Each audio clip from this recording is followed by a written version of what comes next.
Stanley took a shower, if you could call it that, ate dinner, if you could call it that, and went to bed, if you could call his smelly and scratchy cot a bed. Because of the scarcity of water, each camper was only allowed a 4-minute shower. It took Stanley nearly that long to get used to the cold water. There was no knob for hot water.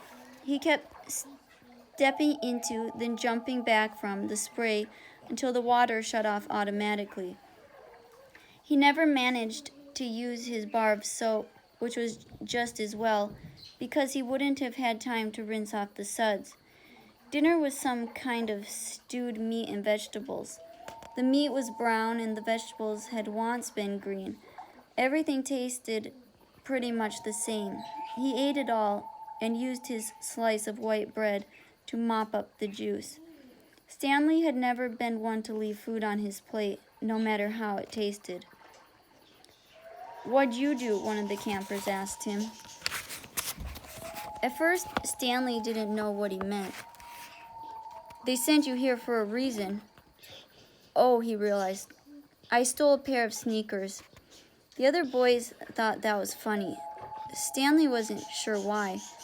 Maybe because their crimes were a lot worse than stealing shoes. "From a store, or were they on someone's feet?" asked Squid. Neither," Stanley answered. "They belonged to Clyde Livingston." Nobody believed him. "Sweet feet?"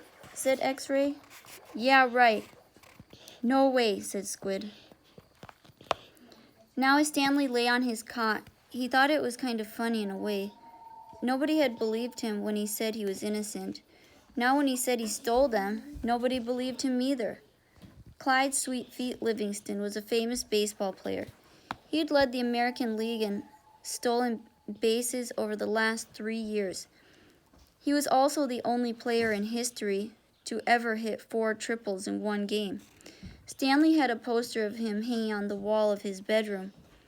He used to have the poster anyway. He didn't know where it was now. It had been taken by the police and was used as evidence of his guilt in the courtroom. Clyde Livingston also came to court.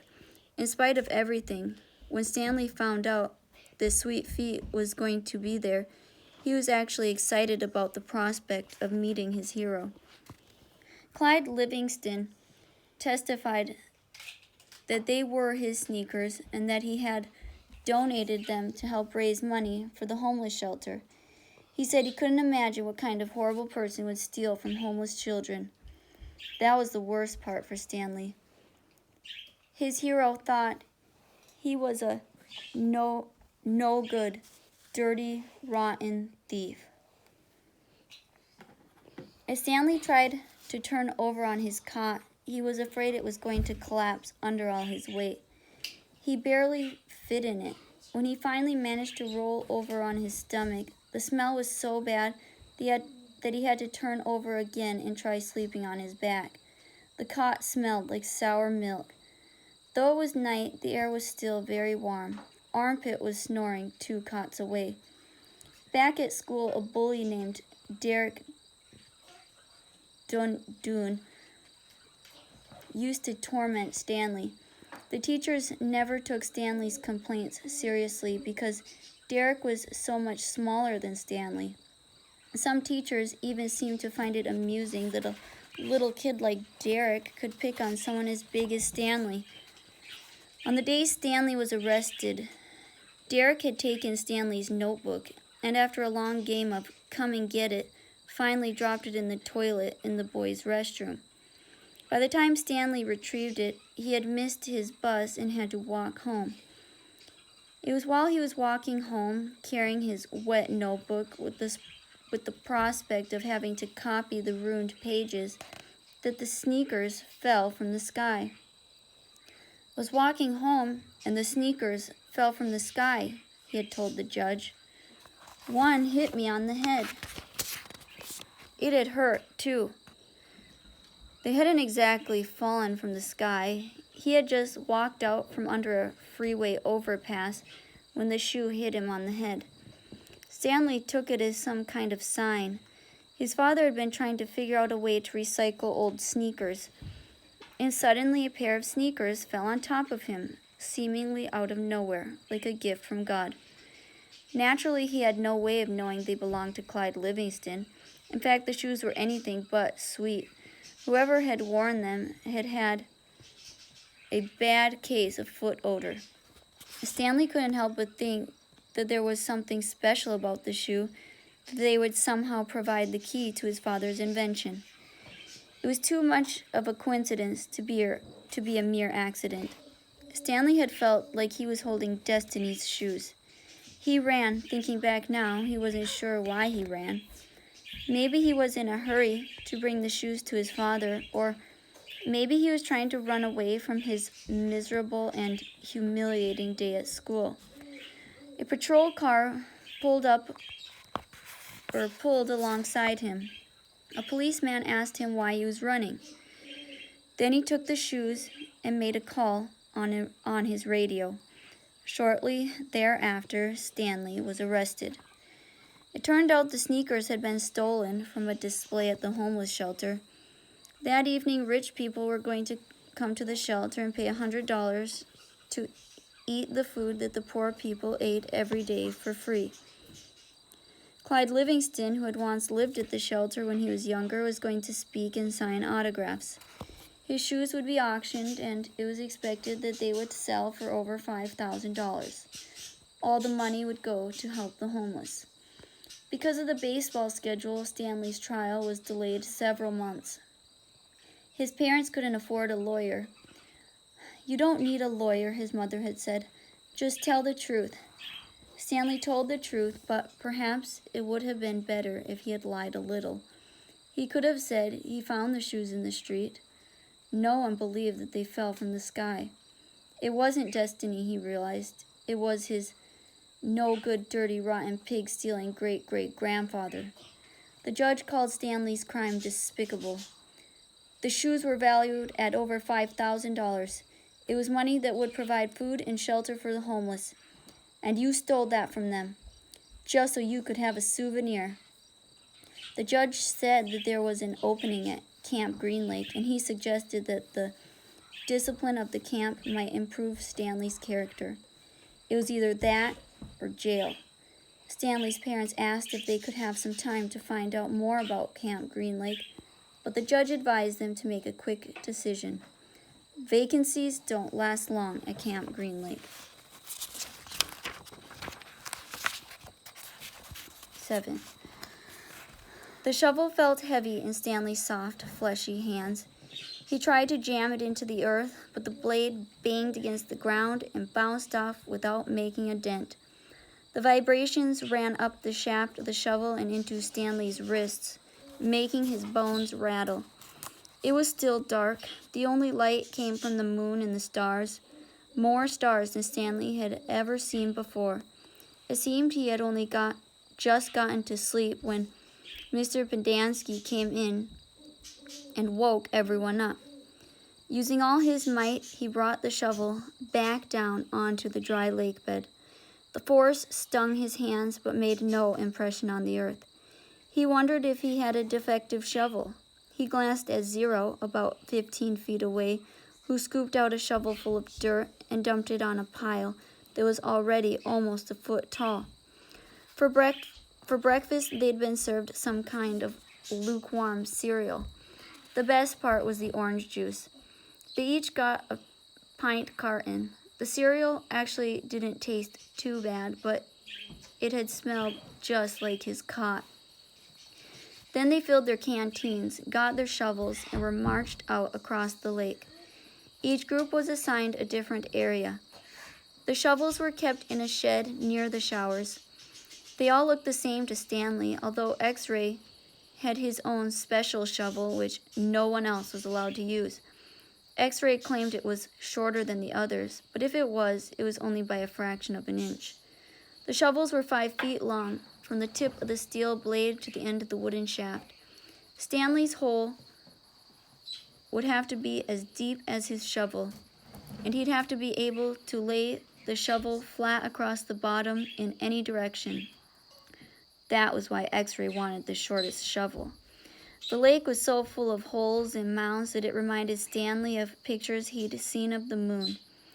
If you find anything interesting or unusual, Mr. Pendanski had told him, you should report it either to me or Mr. Sir when we come around with the water truck. If the warden likes what you've found, you'll get the rest of the day off. What are we supposed to be looking for, Stanley asked him. You're not looking for anything. You're digging to build character. It's just if you find anything, the warden would like to know about it. He glanced helplessly at his shovel. It wasn't defective. He was defective. He noticed a thin crack in the ground. He placed the point of his shovel on top of it, then jumped on the back of the blade with both feet. The shovel sank a few inches into the packed earth. He smiled. For once in his life, it paid to be overweight. He leaned on the shaft and pried up his first shovelful of dirt, then dumped it off to the side. Only 10 million more to go, he thought, then placed the shovel back in the crack and jumped on it again. He unearthed several shovelfuls of dirt in this manner before it occurred to him that he was dumping his dirt within the perimeter of his hole. He laid his shovel flat on the ground and marked where the edges of his hole would be. 5 feet was awfully wide. He moved the dirt he'd already dug up out past his mark. He took a drink from his canteen. 5 feet would be awfully deep, too. The digging got easier after a while. The ground was hardest at the surface, where the sun had baked a crust about 8 inches deep. Beneath that, the earth was looser. But by the time Stanley broke past the crust, a blister had formed in the middle of his right thumb, and it hurt to hold the shovel. Stanley's great-great-grandfather was named Ilya Yelnats. He was born in Latvia. When he was 15 years old, he fell in love with Myra Menke. He didn't know he was Stanley's great-great-grandfather. Myra Menke was 14. She would turn 15 in 2 months, at which time her father had decided she would be married. Elya went to her father to ask for her hand, but so did Igor Barkov, the pig farmer. Igor was 57 years old. He had a red nose and fat, puffy cheeks. I will trade you my fattest pig for your daughter, Igor offered. But what have you got? Myra's father asked Elya. A heart full of love, said Elya. I'd rather have a fat pig, said Myra's father.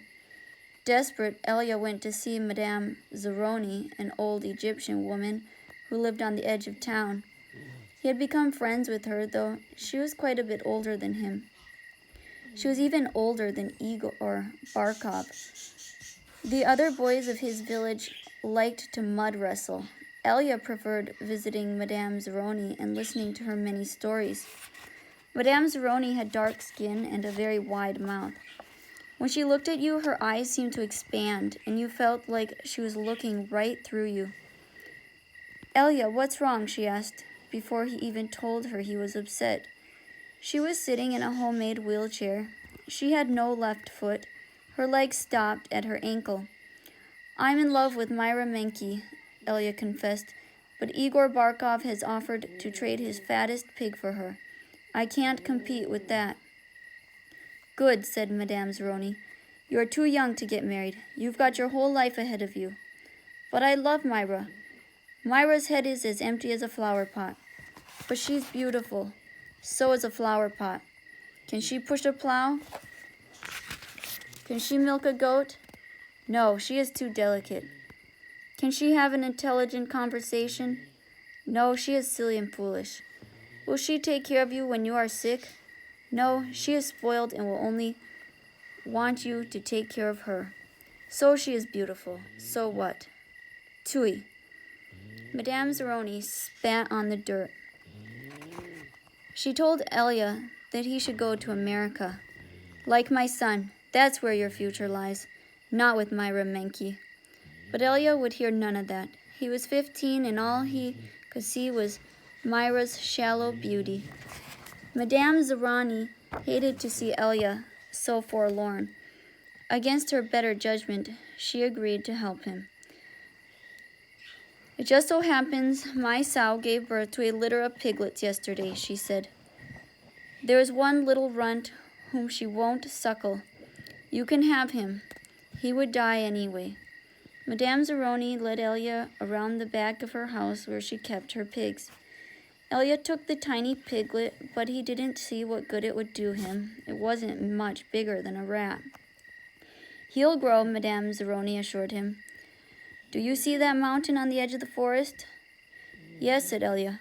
"On the top of the mountain there's a stream where the water runs uphill. You must carry the piglet every day to the top of the mountain and let it drink from the stream. As it drinks, you are to sing to him." She taught Elia a special song to sing to the pig. "On the day of Myra's 15th birthday, you should carry the pig up the mountain for the last time. Then take it directly to Myra's father. It will be fatter than any of Igor's pigs." "If it is that big and fat," asked Elia, "how will I be able to carry it up the mountain?" "The piglet is not too heavy for you now, is it?" asked Madame Zeroni. "Of course not," said Elia. "Do you think it will be too heavy for you tomorrow?" "No. Every day you will carry the pig up the mountain. It will get a little bigger, but you will get a little stronger. After you give the pig to Myra's father, I want you to do one more thing for me." "Anything," said Elia. "I want you to carry me up the mountain. I want to drink from the stream, and I want you to sing the song to me." Elia promised he would. Madame Zeroni warned that if he failed to do this, he and his descendants would be doomed for all of eternity. At the time, Elia thought nothing of the curse. He was just a 15-year-old kid, and eternity didn't seem much longer than a week from Tuesday. Besides, he liked Madame Zeroni and would be glad to carry her up the mountain. He would have done it right then and there, but he wasn't yet strong enough.